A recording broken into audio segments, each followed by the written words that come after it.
Oke, Assalamualaikum warahmatullahi wabarakatuh. Eh, Bertemu di pertemuan terakhir ya untuk mata kuliah biologi.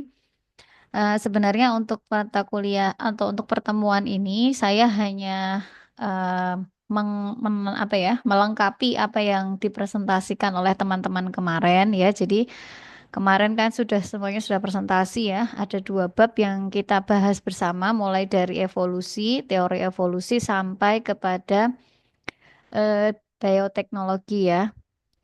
Nah, sampai kepada bioteknologi. Nah, hari ini saya cuma melengkapi saja sama nanti mungkin ada beberapa resume ya, apa sih materi yang akan menjadi UAS di pekan depan begitu ya. Oke, langsung saja saya share untuk materi pertama di pertemuan ini. Oh, ternyata belum saya buka. Bentar-bentar.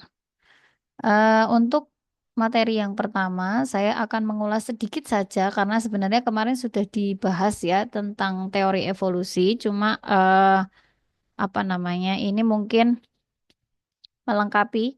Jadi tidak banyak untuk materi yang saya sampaikan. Lalu sebenarnya materinya itu banyak banget ya. Tapi ini saya buat singkat.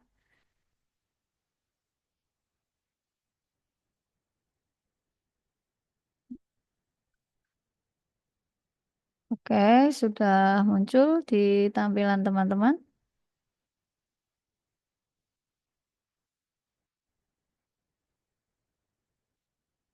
Apakah sudah muncul?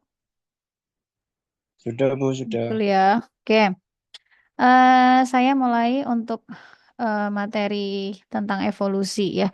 Jadi materi tentang evolusi ini sebenarnya kalau kita atau kalau saya pribadi ya memulai membahas tentang ini sebenarnya tidak ada kaitan yang erat banget gitu ya tentang engineering. Cuman eh, teori evolusi ini supaya kita paham aja bahwa kadang kita itu kalau udah jadi engineering udah jadi engineer, udah kerja di industri, kita tuh suka lupa gitu ya. Kita tuh berawal dari mana, terus kita akan berakhir kemana, atau sebenarnya makhluk-makhluk yang kita rekayasa secara engineering ini sebenarnya seperti apa sih gitu. Nah, makanya perlu belajar tentang evolusi, perlu belajar tentang bagaimana sih makhluk hidup itu sendiri ya.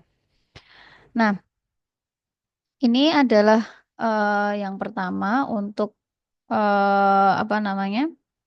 Definisi dari evolusi ya. Jadi evolusi itu sebenarnya apa? Kalau kita bicara tentang kaidah umumnya ya, evolusi itu sebenarnya adalah perubahan pada makhluk hidup yang terjadi secara perlahan dalam waktu yang sangat panjang. Itu yang disebut sebagai evolusi. Jadi evolusi ini tuh memang ada perubahan bentuk ya, terutama perubahan dalam hal bentuk. Nah, jadi ini kelihatan. Ya. Nah, contoh dari evolusi itu ada banyak sekali yang mungkin terkenal sekali itu ada burung Finch ya karena ini tuh memang cikal bakal kenapa Charles Darwin itu mengemukakan teori evolusi ya. Tapi selain dari burung Finch itu ada juga kuda, ada nanti kita belajar apa namanya burung kasuari, burung unta gitu ya. Nah, kita mulai dulu dari evolusi pada kuda. Evolusi pada kuda ini adalah evolusi progresif ya. Evolusi progresif itu artinya dia berevolusi atau berubah bentuk menjadi bentuknya yang lebih sempurna. Jadi ada perkembangan atau ada pertumbuhan dari sisi eh, panjang, ukuran, volume gitu ya. Ini evolusi progresif. Jadi kita bisa lihat di sini kalau berdasarkan teori evolusi itu 55 sampai dengan 5 juta tahun yang lalu itu kuda ukurannya nggak seperti sekarang. Ya, makanya mungkin kalau penganut teori evolusi itu masih ada keledai gitu ya. Masih satu perguruan itu, tapi sebenarnya beda. Nah, kuda itu kecil ya, bentuknya kecil, kemudian 39 sampai dengan 31 juta tahun yang lalu atau sekitar 11 tahun kemudian ya, atau 10 tahun kemudian itu dia menjadi besar lagi tubuhnya.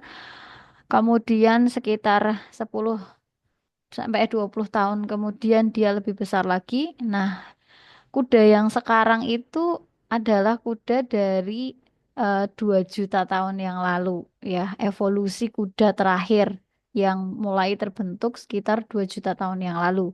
Itu adalah kuda yang kita lihat sekarang. Dan kalau kita lihat di bagian bawah itu kita tahu bahwa rangka kakinya atau tulang kakinya pun berbeda dari yang dulu bentuknya seperti ini ya, mungkin kecil banget ya, kecil, terus ada seperti jeper gitu ya, ada tulang yang jeper itu.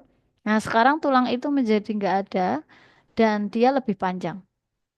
Itu kalau dari teori evolusi. Nah, ada juga ini bentuknya evolusi yang regresif. Evolusi regresif itu berarti dia mengalami perubahan bentuk dengan ada pengurangan eh, apa namanya dari sisi bentuk, dari sisi organ gitu ya. Itu dia berkurang. Ya, contohnya adalah burung kasuari dan burung unta.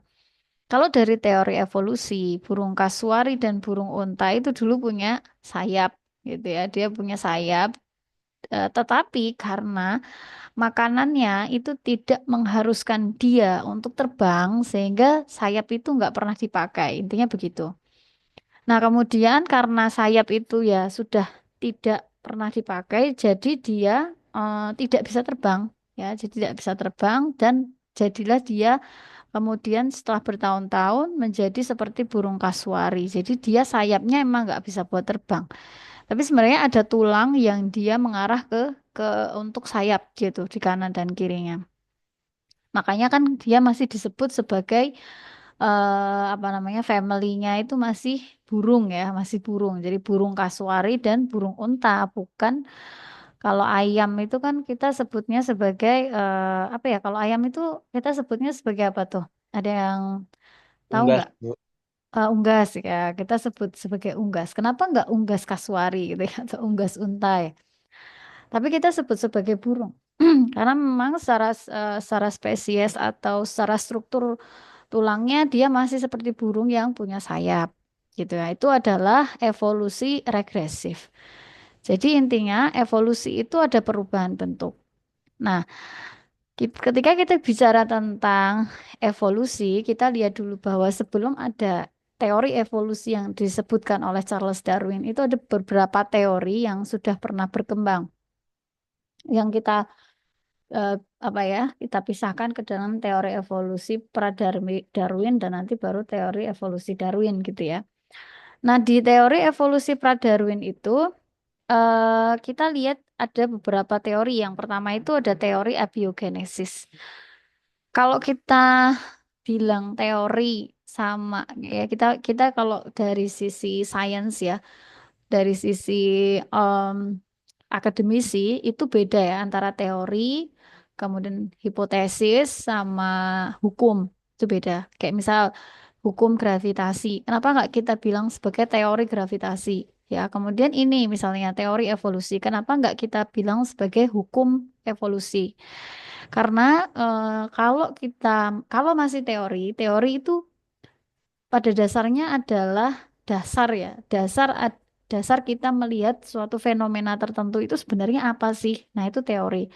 Tapi itu bukan fakta. Artinya kebenarannya itu bisa jadi salah gitu. Tapi kalau sudah hukum, seperti misalnya hukum gravitasi ya, benda jatuh ke bawah ya, jatuhnya ke bawah nggak jatuhnya nggak melayang. Itu kita kita anggap sebagai hukum. Kenapa? Karena ya udah terbukti kita ngelihat dengan mata kepala sendiri bahwa kalau kita menjatuhkan barang di bumi itu jatuh sampai tanah, kalau di bulan itu nggak jatuh. Nah itu sudah dibuktikan secara real, saintifiknya dapat, teori itu menjadi hukum. Nah, kalau masih teori itu berarti masih pro kontra ya. Nah, ada beberapa teori sebelum Darwin yang berkembang. Yang pertama adalah teori abiogenesis. Teori abiogenesis itu apa? Teori abiogenesis itu mengatakan bahwa makhluk hidup itu ada makhluk hidup itu ada dari makhluk yang tidak hidup. Nah, jadi abiogenesis.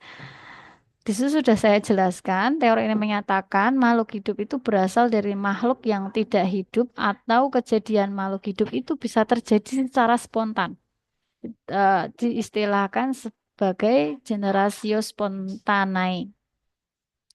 Ini dikemukakan oleh Aristoteles ya pada tahun 384 sebelum Masehi. Dan ada beberapa filsuf lainnya yang mengatakan tentang ini ya. Jadi kalau kalau apa namanya Muslim itu kita udah kalau Muslim itu teori abiogenesis ini merupakan teori mendasar ya bagi Muslim gitu karena abiogenesis itu sama dengan teori penciptaan makhluk. Jadi makhluk itu ada itu memang karena diciptakan bukan berasal dari makhluk hidup sebelumnya. Jadi bisa saja terjadi ada makhluk hidup yang diciptakan tanpa ada makhluk hidup yang sebelumnya gitu ya. Kayak kalau misalnya kita main tebak-tebakan tuh sama anak-anak.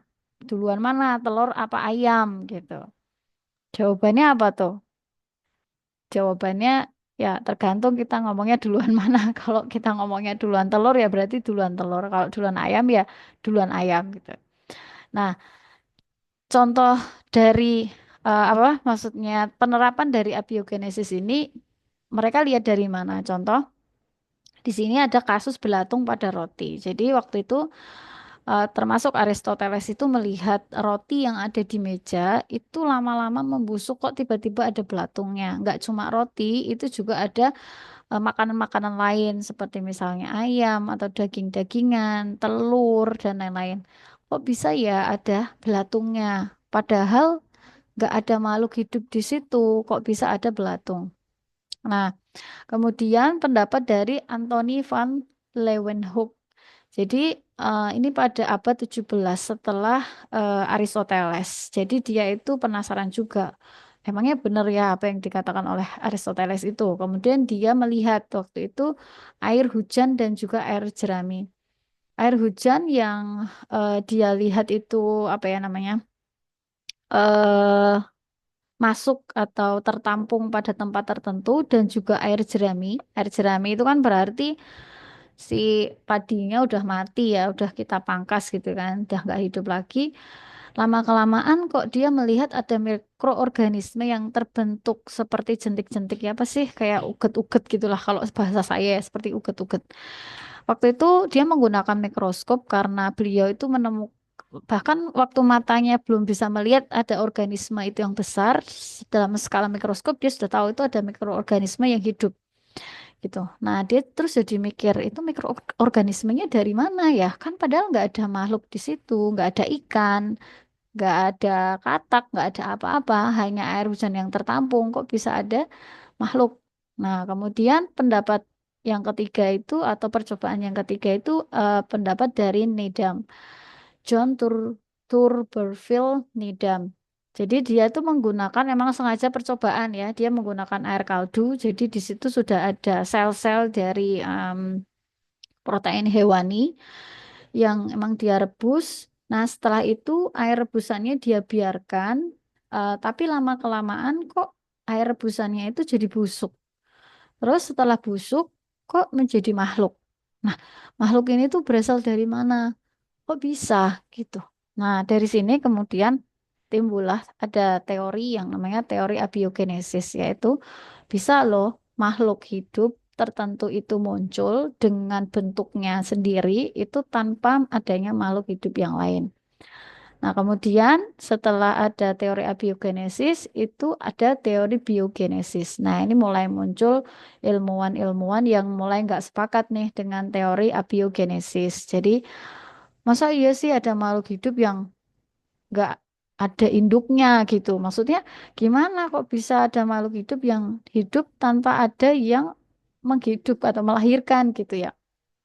Nah, dia tidak bisa membuktikan adanya teori biogenesis yang sempurna. Dia hanya bisa membantah adanya teori abiogenesis. Jadi, kalau teori abiogenesis itu dibantah, berarti ya biogenesis gitu. Kesimpulannya gitu.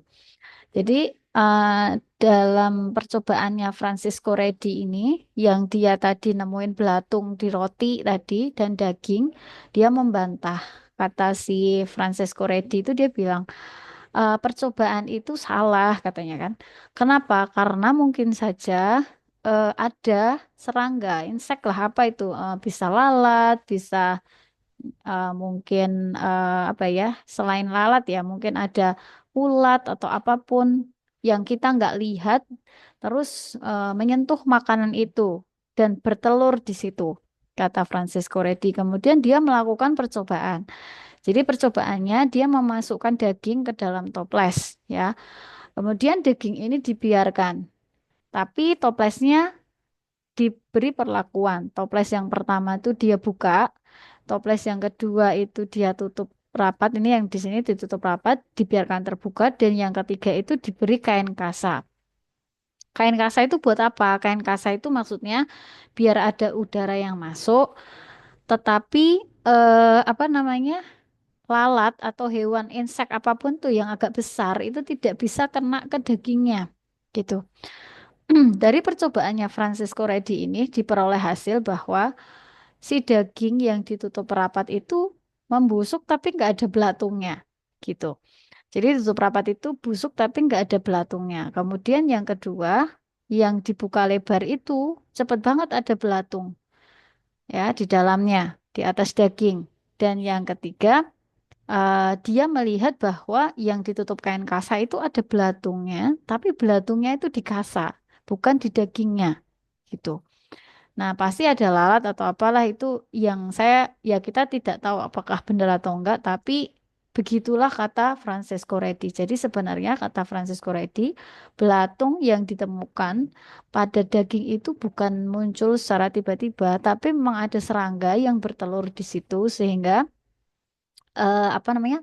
Belatung itu ya hasil dari telurnya menetas gitu. Nah, teori ini diperkuat sama Spallanzani, kemudian sama Louis Pasteur. Ya, Louis Pasteur ini yang menemukan apa namanya, apa sih itu namanya, yang antibiotik penisilin ya, yang untuk luka itu. Nah, ini Louis Pasteur. Jadi eh, tiga peneliti ini tuh membuktikan hal yang sama bahwa eh, pencetus teori abiogenesis itu semua salah gitu.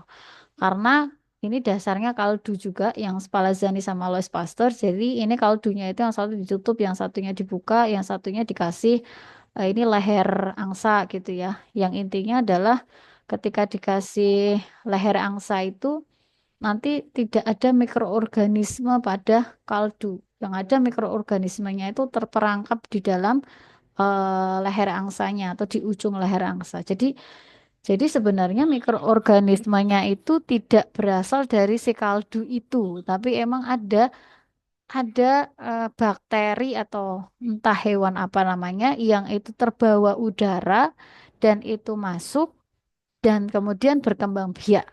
Gitu ya. Itulah teori biogenesis. Sehingga disimpulkanlah pada teori ini bahwa kalau ada makhluk hidup atau spesies apapun itu yang bentuknya beda-beda, ya itu bukan karena emang tercipta berbeda, tapi karena ada sesuatu yang membuat fisik mereka berbeda. Karena mereka mikir, ya itu akan sama kayak induknya gitu.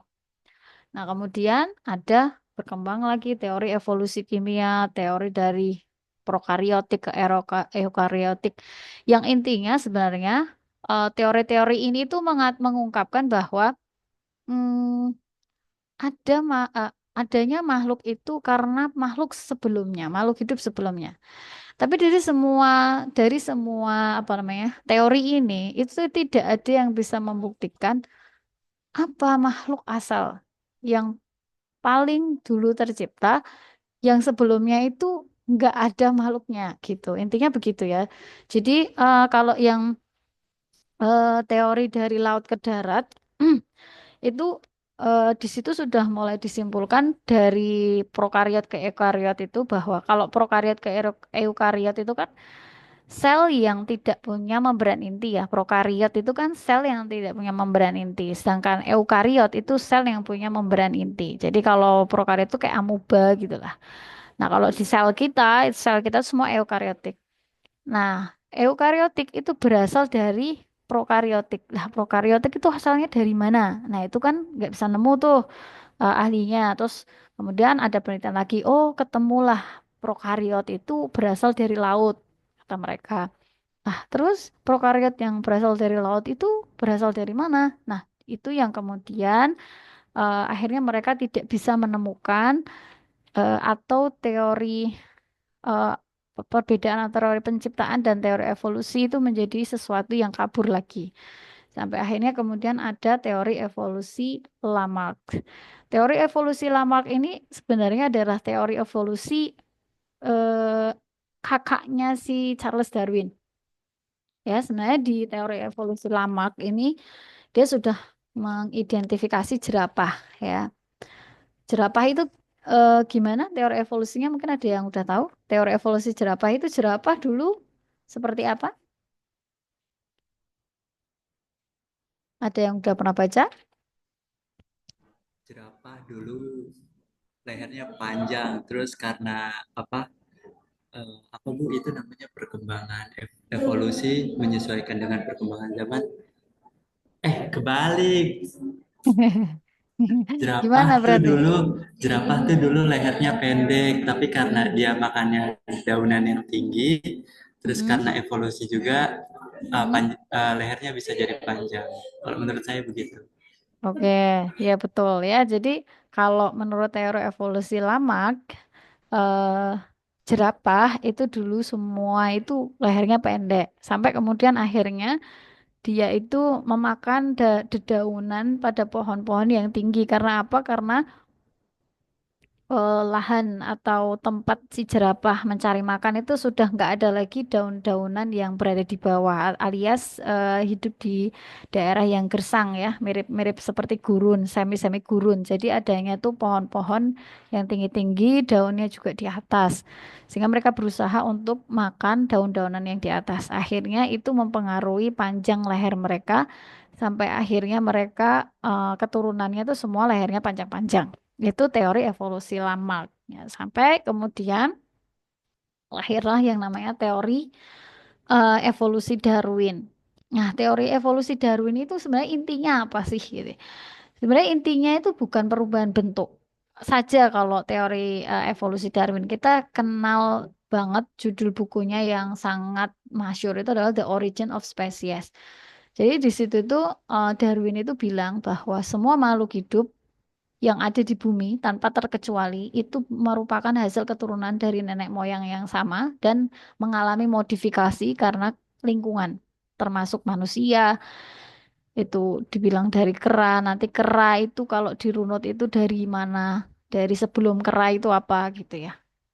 Bisa jadi mungkin awalnya itu bisa jadi adalah burung gitu. Bisa jadi, tapi di penelitian Darwin itu Darwin tidak menemukan asal makhluk hidup spesies awal dari makhluk hidup di bumi itu apa itu Darwin nggak tahu. Sebenarnya ada kelemahan yang mungkin teman-teman di sini saya nggak tahu. Teman-teman di sini pernah curiosity itu nggak mencari buku The Original of Species atau mencari tahu pola pikir Darwin. Tapi saya spill sedikit gimana Darwin ini mengemukakan teori evolusi. Jadi si Darwin ini melakukan perjalanan lah dengan kapal dia kemudian dia melihat ada sekelompok burung namanya burung Sphinx dia itu burung Finch ini banyak banget kayak apa itu namanya kalau dia mau pindah itu ya ke apa namanya pindah tempat gitu ketika musimnya berubah jadi dia mengamati dari burung-burung Finch ini burungnya sama tapi ada yang aneh kenapa bentuk paruhnya beda-beda dari burung Finch ini. Kemudian dia lihat dari burung finch ini perilakunya. Ternyata ada yang sukanya matuk-matuk kayu yang keras-keras, ada yang cuma sukanya ngambilin biji-bijian, ada yang ya sukanya beda-beda. Sehingga itu akan mempengaruhi bentuk paruh. Nah, dari sini kemudian si Darwin ini apa namanya menghasilkan teori gitu. Teori bahwa sebenarnya bentuk makhluk hidup itu berbeda-beda tergantung lingkungannya dan tergantung bagaimana dia beradaptasi dengan lingkungan, caranya dia beradaptasi, gitu ya. Jadi ini kaitannya sama seleksi alam juga. Jadi kalau Darwin melihat jerapah itu bukan dulunya leher pendek semua itu enggak. Kalau Darwin melihat jerapah Menurut Darwin, jerapah itu dulu ada yang lehernya pendek dan ada yang lehernya panjang. Nah, yang lehernya panjang ini menghabiskan makanan semuanya, mulai dari yang bawah sampai yang atas karena lehernya panjang gitu ya. Kemudian yang pendek-pendek ini tidak kalah dia karena seleksi alam, karena kalah cepat dapetin daun-daunan di atas, kalah sama yang lehernya panjang, jadi dia mati gitu kalau kata Darwin. Jadi berdasarkan teori evolusi Darwin, semua itu terkalahkan karena seleksi alam gitu. Jadi yang bertahan sekarang itu adalah ya yang menang cari makan, intinya begitu. Nah, jadi poin kedua dari the origin of species itu menyajikan sejumlah besar fakta yang menjelaskan asal-usul makhluk hidup dengan teori evolusi dan tidak cukup dengan teori penciptaan saja. Poin ketiga, mekanisme perubahan evolusi terjadi dengan adanya seleksi alam. Nah, ini kata kunci dari evolusinya Charles Darwin, dilanjutkan dengan adanya adaptasi. Itu yang membuat tubuhnya berbeda-beda. Gitu.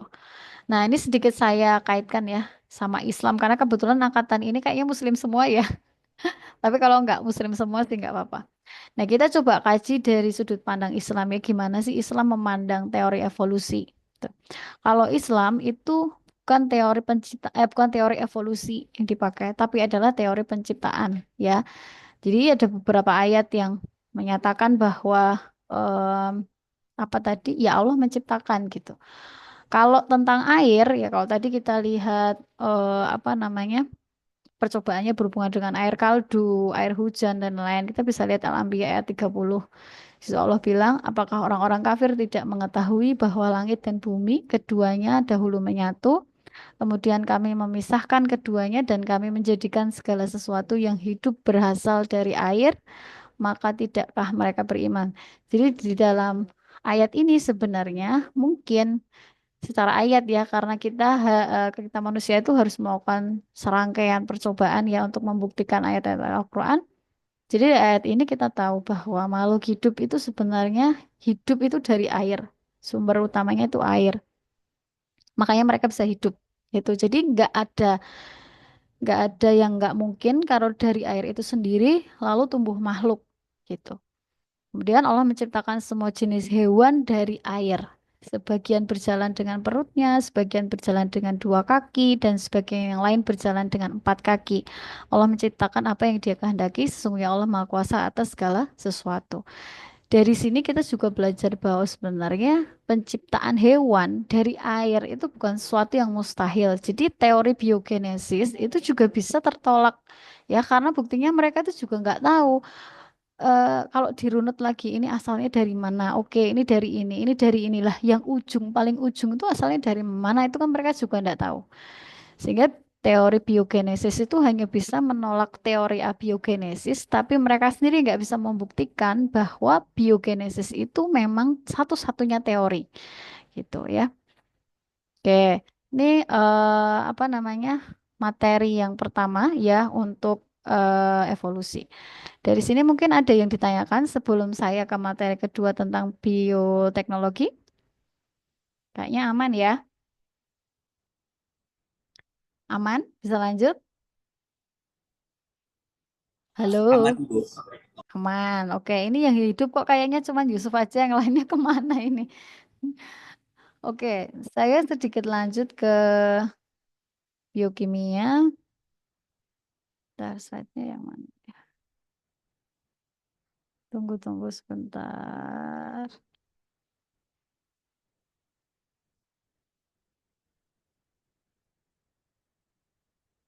Saya ini biokimia juga sedikit sekali. Saya yang miss dari biokimia kemarin itu adalah bagaimana sih cara proses biokimia, bioteknologi ya. Bagaimana sih proses bioteknologi itu dilakukan? Oke, saya coba eh, masuk sedikit. Kita masuk ke bioteknologi. Oke, jadi eh bioteknologi konvensional ya kita bahas dulu bioteknologi itu apa ya. Kemarin sudah disinggung kayaknya. Tapi bagian pertama pendahuluan tuh sepertinya Pak Tringudi ya. Beliau nggak presentasi, jadi mungkin secara konsep bioteknologi itu apa, itu masih ada yang belum paham. Nih, bioteknologi itu terdiri dari tiga kata, bios, logos, dan teknos. Ya, bios itu hidup, teknos penerapan, logos itu ilmu. Jadi memang bioteknologi itu dia adalah ilmu, cabang ilmu pengetahuan yang dia itu memanfaatkan bagian dari makhluk hidup untuk menghasilkan sesuatu, produk atau apapun itu yang bermanfaat bagi manusia. Itu namanya bioteknologi. Jadi dia menggunakan makhluk hidup untuk menciptakan produk. Nah, kemarin juga sudah dijelaskan ya, dibagi menjadi dua bioteknologi itu, yaitu ada konvensional dan ada modern. Terus sudah dijelaskan juga bedanya konvensional itu apa, modern itu apa ya. Jadi saya rasa harusnya teman-teman kemarin sudah mendengarkan, jadi sudah paham.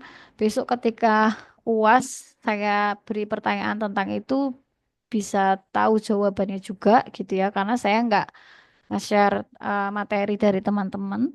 Jadi dari apa namanya penjelasan teman-teman kemarin saja nanti beberapa itu saya buat soalnya.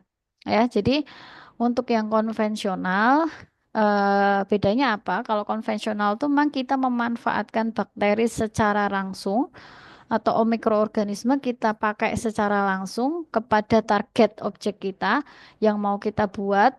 Tapi kalau modern itu kita menggunakan mikroorganisme itu secara tidak langsung.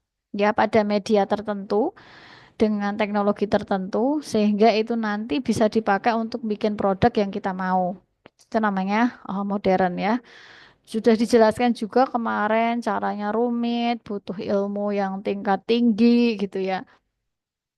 Tapi ada yang belum terbahas kemarin ketika eh, terutama bioteknologi modern ya. Gimana sih bioteknologi modern itu dilakukan dan apa sih advantage sama disadvantage-nya. Jadi apa manfaat dan ke apa ya? Apa kebergunaan dan apa resikonya gitu ya dari bioteknologi modern ini. Nah, kita akan bahas beberapa ya. Mungkin berdasarkan gambar juga bisa. Jadi saya nggak tulis panjang banget tulisannya. Saya coba jelaskan lewat gambar. Yang pertama adalah kultur jaringan. Ini saya fokus ke modern biotechnology ya. Jadi kemarin kalau kultur jaringan itu masuk ke teknologi apa bioteknologi modern itu betul. Jadi kultur jaringan itu kayak apa sih? Kalau teman-teman nanti disuruh menjelaskan ya harus bisa. Jadi kultur jaringan dia itu menggandakan atau memperbanyak eh, objek tanaman atau buah atau apapun itu dengan mengambil jaringan atau bagian kecil dari tubuhnya untuk kita gandakan intinya gitu. Coba kalian bayangin, kalian lagi potong kuku, terus hasil kuku kalian tuh tiba-tiba jadi bayi gitu. Kayaknya serem ya. Maksudnya potong kuku terus tiba-tiba kuku kalian tuh jadi bayi, kayaknya serem. Tapi itulah yang terjadi pada tumbuhan. Jadi yang bisa dilakukan oleh pada tumbuhan ya. Jadi kultur jaringan itu mengambil jaringan tertentu eh, pada tumbuhan yang bisa diambil itu adalah ujung batang, ujung akar, dan bagian tubuh manapun yang punya kambium. Karena itu berpotensi untuk dia tumbuh. Nah, diambil sedikit aja untuk dikembangbiakan. Nah, yang menjadi tantangan di kultur jaringan itu adalah medianya. Ya, media yang buat ngembangin jaringan tumbuhan itu. Itu yang bikin susah. Ya, jadi bagaimana prosesnya? Yang pertama tentu nyiapkan medianya dulu. Ya, media ini itu ada apa aja di situ banyak. Jadi ada asam amino juga, ada beberapa enzim yang bisa mempercepat pertumbuhan. Kemudian di sana ada untuk menjaga pH atau keasaman sehingga nanti jadi subur tanamannya. Pokoknya banyak ya. Yang itu kuncinya memang ada di media kulturnya. Dan untuk menemukan media kultur yang cocok misalnya untuk apa namanya? Untuk wortel tuh medianya